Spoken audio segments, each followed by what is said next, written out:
This cutting machine adopts a traditional casting structure for all main components, delivering a neat, elegant and sturdy overall appearance. Equipped with a full closed-loop control system, the equipment achieves extremely high repeat positioning accuracy for length setting, effectively ensuring consistent cutting results in mass production. The machine is powered by a 380 V 50 Hz 3-phase 4-wire power supply, fitted with two 3 kW sawing motors that provide a stable rotational speed of 3000 or/min for durable and high-power cutting performance. The spindle motor is directly connected to the saw blade, adopting a mature direct push cutting structure.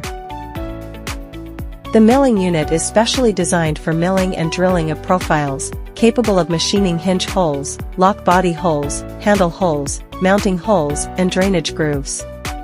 Adopting 4-axis numerical control and equipped with 7 spindle motors arranged at front upper 45 degrees, front lower 45 degrees, rear upper 45 degrees, top, bottom, front and rear positions respectively. It covers 7 machining surfaces to accommodate processing requirements of various UPVC profiles and improve working efficiency. The cutting unit features 3-axis control, which can cut profiles with a cross-section of 150 by 150 mm. Fitted with a 0600 mm saw blade, it supports rotation angles of -45 degrees, 90 degrees, and 45 degrees to meet flexible cutting demands.